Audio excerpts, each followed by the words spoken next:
Hello everyone again. ये हमारी series की पांचवी वीडियो है।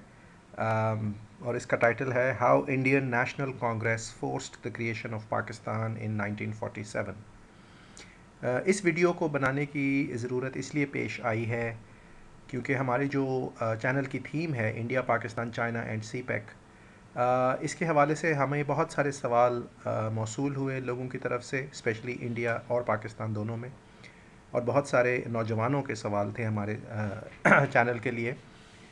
उन्होंने फॉर एग्ज़ाम्पल पूछा कि बलूचिस्तान पाकिस्तान का लीगल पार्ट है या नहीं है, ग्वादर पाकिस्तान का पार्ट कैसे बना। इनफैक्ट इन सवालों के जवाब हमने अपनी चौथी वीडियो में दिए हैं, जो आप हमारे चैनल को जाकर देख सकते हैं। इसके अलावा एक और सवाल जो रिसेंटली आया वो ये कि जी पाकिस्तान बनाया क्यों गया। इस मौजू को लेकर बहुत ज़्यादा डिस्कशंस हो चुके हैं ऑल ओवर द वर्ल्ड। और हमने ये समझा कि इसको भी हम जो फैक्ट्स की बेसिस पे एक्सप्लेन करें। और कंक्लूजन ये पेश कर रहे हैं हम कि एक्चुअली इंडियन नेशनल कांग्रेस के स्पेसिफिक बिहेवियर्स थे 1937 के बाद, जिसकी वजह से पाकिस्तान की क्रिएशन मजबूरी बन गई थी क्रिएट होना। तो इस मौजू को शुरू करने के लिए देखते हैं कि स्टार्टिंग पॉइंट क्या लेते हैं। ऑफ कोर्स हमें मालूम है कि पाकिस्तान इंडिया का पार्टीशन 1947 में हुआ, लेकिन अगर हम उससे 10 साल पीछे जाएं तो 1937 में जो ब्रिटिश गवर्नमेंट थी उसने इलेक्शंस करवाए थे। और उस 1937 तक जो पॉलिटिकल सिचुएशन थी इंडिया में, उसमें ये थी कि वहाँ पर तीन राइवल ग्रुप्स थे असेंबली की सीटों के लिए। सबसे बड़ी पार्टी थी इंडियन नेशनल कांग्रेस, जो कि सबसे पुरानी पॉलिटिकल पार्टी थी, नेशनल लेवल पे थी, बहुत हाईली वेल ऑर्गेनाइज थी, हिंदू डोमिनेटेड थी, लेकिन मुस्लिम्स और अदर माइनॉरिटीज़ भी उसके मेंबर्स होते थे। फिर इसके अलावा जो मुस्लिम पार्टीज़ थीं वो प्रोविंशियल थीं, वो कोई नेशनल लेवल पे कोई मुस्लिम पार्टी स्ट्रॉन्ग नहीं थी। लेकिन एक तीसरी पार्टी थी मुस्लिम लीग, जो अपने आप को नेशनल लेवल की मुस्लिम पार्टी कहती थी इन वर्ड, लेकिन प्रैक्टिकली वो नेशनल लेवल की पार्टी नहीं थी। और मुस्लिम्स अपनी सियासत प्रोविंशियल लेवल पे करते थे।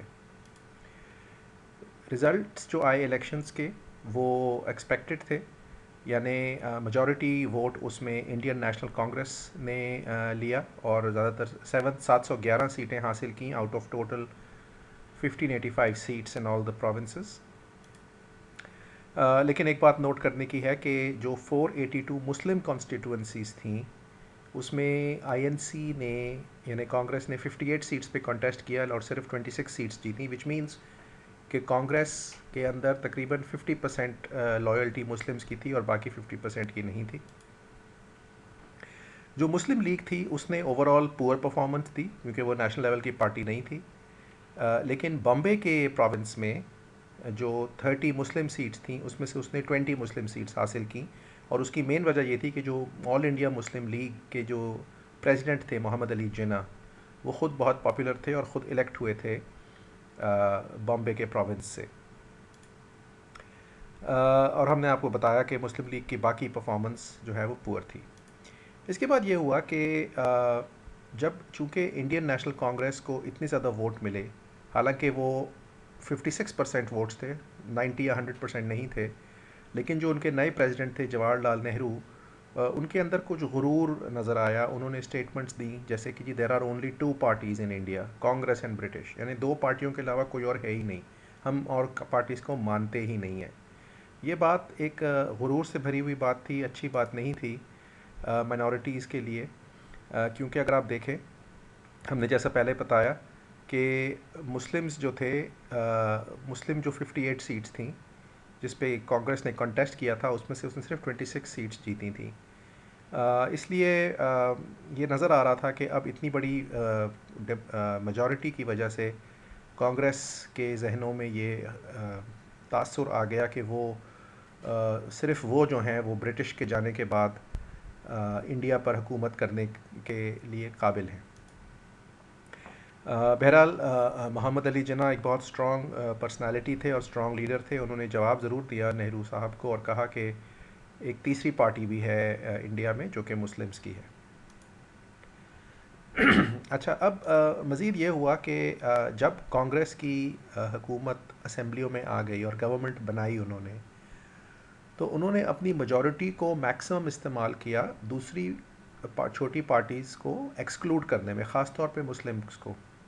तो फॉर एग्ज़ाम्पल उन्होंने एक रूल बनाया कि किसी भी प्रोविंस में कांग्रेस और मुस्लिम लीग की कोalitions नहीं होंगी, तो कोalition पे पाबंदी लगा दी। ये उनका राइट था, उनका लीगल राइट था क्योंकि वो मेजॉरिटी में थे। लेकिन इसका असर जो था माइनॉरिटीज़ के ऊपर वो कोई अच्छा नहीं गया। फिर ये भी कहा गया कि अगर माइनॉरिटीज़ ने मिनिस्ट्रीज़ में रिप्रेजेंट होना है तो उनको कांग्रेस का मेंबर बनना पड़ेगा। ये भी एक कंडीशन थी जो कि उन्होंने हक से लगाई, लेकिन माइनॉरिटीज़ के दिलों में एक खौफ सा फैल गया कि ये किस किस्म की शायद ऐसी पार्टी है जो कॉम्प्रोमाइज़ नहीं करती, अपना रूल डिक्टेट करती है, डिक्टेटोरियल टर्म्स पे अपनी बात मनवाती है। इनफैक्ट 1945 में एक किताब आई, इंडिया रीस्टेटमेंट, जो कि सर रेजिनल्ड कोपलैंड ने लिखी थी, और उन्होंने यही कहा कि इंडियन नेशनल कांग्रेस के लीडर्स का बिहेवियर ये है कि वो अपने ऊपर कोई चेक्स पसंद नहीं करते, ना वो कॉम्प्रोमाइज़ करते हैं मिनॉरिटीज़ के साथ। और उन्होंने मिसाल दी कि वेस्टर्न डेमोक्रेसीज़ में ऐसा नहीं होता। वेस्टर्न डेमोक्रेसीज़ में चेक्स एंड बैलेंसेस होते हैं विद इन द पार्टी और मिनॉरिटीज़ के साथ कॉम्प्रोमाइज़ किया जाता है ताकि हेल्दी पॉलिटिक्स चले। लेकिन यहाँ पर वो पॉलिटिक्स अनहेल्दी थी और माइनॉरिटीज़ के जहनों में ये ख़्याल आना शुरू हुआ कि अब ब्रिटिश राज हटेगा तो कांग्रेस का राज शुरू हो जाएगा। 1952 में एक और ऑथर फिलिप वुडरफ ने लिखा कि कांग्रेस की जो टैक्टिक्स थी वो ऑमिनसली टोटलिटेरियन थी, यानी बिल्कुल ऐसी थी जैसे कोई डिक्टेटोरियल पार्टी जो है वो अपनी हुकूमत कायम करती है। रिचर्ड सिमंड्स ने भी 1950 में एक किताब लिखी और उन्होंने तो ये तासुर दिया कि असल में पाकिस्तान का बनना जो था उस सोच की पैदावार कांग्रेस के इसी डिक्टेटोरियल और टोटलिटेरियन रवैये की वजह से थी। इसको हम ज़रा आगे देखते हैं कैसे हुआ। तो जब मुसलमानों को ये एहसास हुआ कि कांग्रेस का बिहेवियर टोटलिटेरियन और अनकॉम्प्रोमाइजिंग है, तो उन्होंने अपनी एक पार्टी बनाने का फ़ैसला किया जिसकी ख़ुद की नेचर टोटलिटेरियन थी। और उन्होंने सोचा कि जब तक हम टोटलिटेरियन पार्टी नहीं बनाएंगे हम कांग्रेस का मुकाबला ही नहीं कर सकते। तो लिहाजा सारे मुस्लिम लीग के लोगों ने और सारे जो प्रोविंशियल रिप्रेजेंटेटिव्स थे मुसलमानों के प्रोविंसेस में और इंडिविजुअल्स, उन्होंने मोहम्मद अली जिन्ना की लीडरशिप के तहत, उनकी लीडरशिप के नीचे ज्वाइन किया ऑल इंडिया मुस्लिम लीग को, और 10 सालों में उन्होंने अपनी पार्टी को रीऑर्गेनाइज़ किया।